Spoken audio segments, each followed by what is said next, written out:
Are you the captain of a pirate ship or a battleship? One sounds like more fun, but it makes life way harder for you, your team, and your patients. Last week I was in Puerto Rico attending a meeting of my mastermind group, the UAC. There's just something about being in the Caribbean that naturally brings pirates to mind. Maybe something to do with a certain movie. It's not just the movie though. It's a real part of the history there. The other day we explored Old San Juan with its castle, its fort, its walls around the town, all built to defend the island from attack. So I thought today we'd explore the analogy of running a pirate ship versus a battleship and what it means for your practice. Implementing this framework has made my life easier, my team happier, and my clinical results more consistent. Thanks to Dr. Stephen Franson, founder of the remarkable practice for the colourful analogy. He describes their work coaching chiropractors as we turn pirate ships into battleships. What he actually means by that is that they help chiropractors install powerful and repeatable systems that take the stress and chaos out of clinical practice, produce better results, and allow you to scale to whatever size you choose. Now, as chiropractors, we're kind of naturally drawn to the pirate ship model. It just seems to be built into our collective DNA. Chiropractors are typically free-thinking, contrarian, and individualistic. We love to think outside the box and create novel solutions. Over the years, I've been fascinated by how many different healing modalities and systems have been developed by chiropractors. Some of them I've even studied, not even realizing that that's where they originated from, only to find out later that their developer was a chiropractor. This novel thinking is one of our superpowers, but it's also our kryptonite when it comes to running an effective business. Pirate ships thrive on chaos, excitement, and unpredictability, and so do many chiropractic practices. Mine was one of them for years. Battleships, on the other hand, thrive on systems, routine, and discipline, which sounds terribly boring, even stifling to the free-spirited contrarian in me. But the reality is, you'll produce way bigger outcomes with a battleship than you ever could with a pirate ship. When it comes to improving the health of our patients, our community, our planet, bigger is actually better. Last week, we discussed the importance of doing the basics when it comes to creating health: sleep, diet, movement, healthy gait patterns. This doesn't just apply to our health. It also applies to your business. When it comes to running a healthy practice, installing effective systems is an essential basic. A coach of mine years ago described the word system as an acronym. It goes like this: save yourself time, energy, and money. When you put it like that, it kind of sounds a bit sexier, hey? One of the problems is that we were trained to be healers, not business owners. My university education included exactly one single business course, 1 hour per week for one single semester.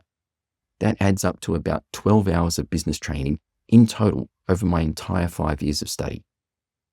No wonder I had no idea how to run a business. Not only that, my practice was tiny when it started. It was just me and a single CA seeing a handful of patients per week. That meant that we could get away with having minimal systems in place. It didn't make it ideal, it just meant we could get away with it. We had lots of time to figure it out as we went. But that's not the case anymore.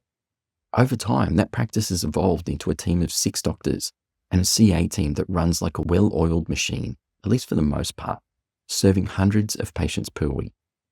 That's what's allowed me the freedom to be going to events in places like Puerto Rico while my patients continue to be well cared for in my absence. Before flying out to Puerto Rico, we had a team meeting. In it, I shared my plan to pull back from some of the day-to-day running of my practice to devote the time required to the ongoing growth of betterbalance orthotics. Thank you, by the way, for being part of that. To be honest, I was kind of nervous leading up to that conversation. I was worried that they were going to feel like I was abandoning them. But it turns out I needn't have been worried. They were actually stoked. Removing myself as the bottleneck and improving our systems actually makes their life easier. And it'll allow the practice to create even better, more consistent outcomes for even more patients. In his excellent book, Atomic Habits, author James Clear describes how systems win out over willpower every single time. This was a huge takeaway from the book for me. For example, if you want to lose weight, Planning your grocery shopping and removing snack foods from your house massively increases your chance of success. If you want to build a consistent gym habit, laying out your gym shoes and workout clothes the night before, it works. You simply remove the friction so that it becomes easier to take the desired action. That kind of make it easy, remove the friction approach definitely applies when it comes to getting the most out of Better Balance orthotics in your practice. Having now worked with hundreds of practices, a very clear pattern has emerged. The docs who embed Better Balance orthotics directly into their clinical systems generate far better results than those who just think of it as another product or service. In past episodes, we've talked at length about the health benefits of wearing Better Balance orthotics. Things like improved movement, balance, posture, breathing, and digestion, just to name a few. Today, I want to take a look at the business benefits. To extend our pirate ship analogy, another great saying that I learned from Dr. Franson is, "You can't fire a cannon from a rowboat."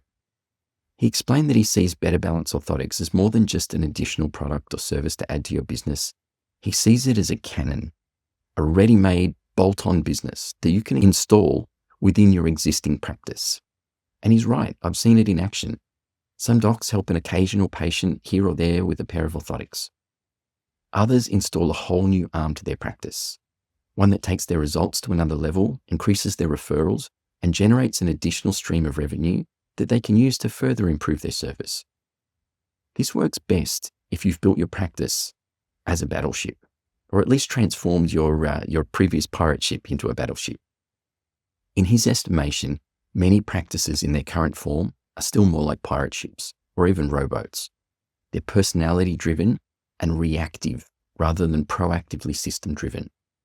This shows up in the form of inefficiencies, frustrations, and stress for the practice owner and also for the team. They're unable to make the most of a practice multiplier like Better Balance orthotics, and they often create hit or miss results when it comes to implementing things that could genuinely help them and their patients. So what does this look like in the real world? The first step is to work out where Better Balance orthotics fit in your clinical philosophy. If you view them as a treatment for foot problems, then it makes sense to pull them off the shelf occasionally whenever a patient's experiencing foot issues. When I first started, I saw them as a treatment for scoliosis, and so I applied them when I was addressing that specific condition. These days, I consider them a neurology-based rehab system that addresses a fundamental issue, that humans are not designed to wear shoes and walk on flat, minimal stimulation surfaces all day long. With that understanding in place, it makes sense to present them to patients at the very beginning of their care. The data that we've collected shows that wearing Better Balance orthotics helps patients hold their adjustments better and maximize the benefits of every other clinical intervention. I want that in place for my patients right from day one.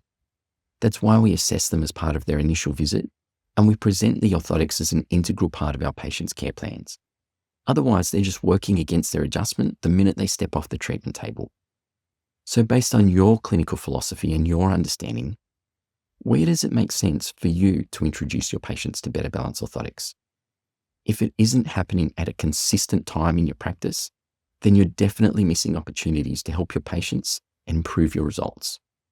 One of the key features of a system is that it's consistent and repeatable. It doesn't rely on you having to remember it.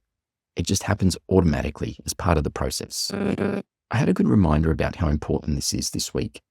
A patient of mine, Lauren, complained about a pain in her foot and the lack of results she'd had trying to improve it with physiotherapy and podiatry. She'd been experiencing it for months, longer than I'd even been treating her. I was really shocked. It was the first time that she'd mentioned it to me. I asked her if she was wearing our orthotics, and she just looked at me blankly. Talk about frustrating, right? I was kicking myself. Here she was experiencing a problem that was easily correctable with the techniques I've developed, trying multiple other therapies that weren't helping at all, spending a bunch of money, and I didn't even know about it. By the end of that treatment session, the pain in her foot was reduced by 80%, and I'd fitted her with a pair of Better Balance orthotics to make sure that it resolved fully and doesn't come back. So, how did this situation occur? Well, Lauren was a long-term patient at a friend of mine's clinic. Recently, when she moved to Sydney, she started seeing one of my associates, And when that doc went on maternity leave, then Lauren came to see me. We generally share the care of patients in my clinic. And because she'd been under regular care, I didn't do a full reassessment the first time I saw her. I just continued with her current care plan. She'd been dealing with the foot issue for so long that she never even bothered to mention it to me. Had she walked into my practice as a new patient that day, this would have been picked up and dealt with right there on her initial visit. Instead, she slipped through the cracks and put up with an annoying, unnecessary problem for months. I really felt like I'd let her down. It's a reminder that even when you have a system, it doesn't always work perfectly 100% of the time. But I can tell you what, it's a hell of a lot better than having no system at all. Instances like this are becoming much fewer and farther between in my practice. Once you've decided where to introduce better balance orthotics in your practice, and it's happening consistently, your system should also include how you introduce it. Your communication should be consistent with every patient across your entire team. Are you positioning better balance as an optional add-on or as an integral part of your system? When I used to assess patients for orthotics at their 12th visit of my progress exam, they often tended to perceive it as just one more thing they had to do.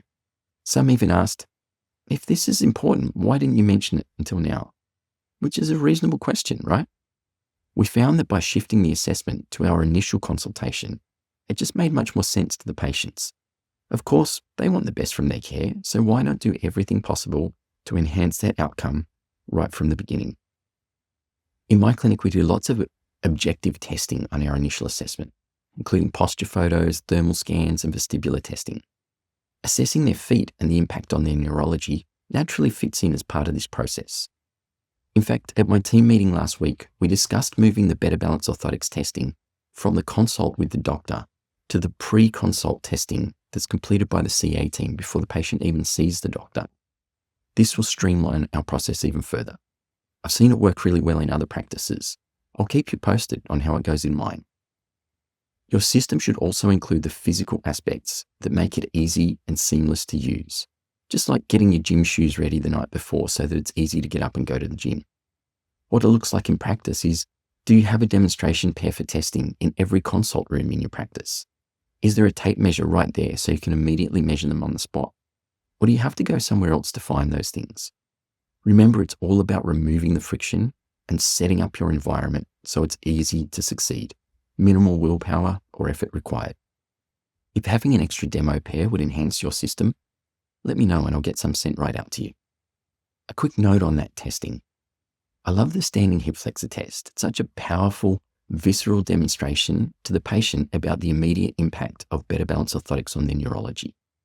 However, recently I've spoken to a couple of clinics who are doing a great job utilizing the orthotics with their patients, but they prefer not to do that test. It just doesn't fit as well with their system. Instead, they simply explain how important correct stimulation is to the nervous system. The point is, there's no right or wrong. There's just what works best for you and for your team, your patients. Figure out what that looks like, then make it a repeatable aspect of your system. The same goes for every step of the process. Is it easy for your front desk? Is their communication aligned with what your doctors are saying to the patient? In my practice, they take a photo of the prescription pad and they send it through to info@betterbalanceorthotics.com, take a deposit, and share with the patient what to expect, including the benefits that they've personally experienced from wearing their own orthotics. They also schedule a 6-week check-in to make sure that the patient is getting the most from their new orthotics, as well as a 12-month follow-up to reassess them and offer them a chance to grab another pair if they choose. Once your system's in place, don't just forget about it and assume it's working. It's worth checking in on periodically. Ask yourself these 3 questions. First, does everyone on your team understand the system? Second, is everyone using it consistently? And third, is there any way that they think it could be improved? Sometimes they see things that you don't, or they get tripped up on things that you just take for granted. In almost every team that I've worked with, where they previously used the system well, but then drifted away from it over time, this was exactly the case. There was one stumbling block that made the system just a little bit clunky or uncomfortable. And so over time, they just kind of stopped using it. In most cases, it wasn't even a conscious decision. It just kind of happened without anyone really noticing it. And what's worse, That sticking point was virtually always easily resolved once it was brought to awareness. If that describes you or your team, please reach out. Either drop a comment below or send me a message. I've helped many teams get their system back on track, or create it in the first place. Chances are, we've already solved your particular challenge many times over. And if you don't even know what the challenge is, that's okay too. Over time, I've become an expert in systems diagnosis. One of the reasons this happens is that humans naturally tend to lose focus and drift over about a 90-day period. I was first introduced to this idea in the book Traction, and then further reminded of it through Dr. Steve and the TRP systems that he developed. Speaking of Dr. Steve, check it out, who stepped into my office as I was creating this week's newsletter in Puerto Rico.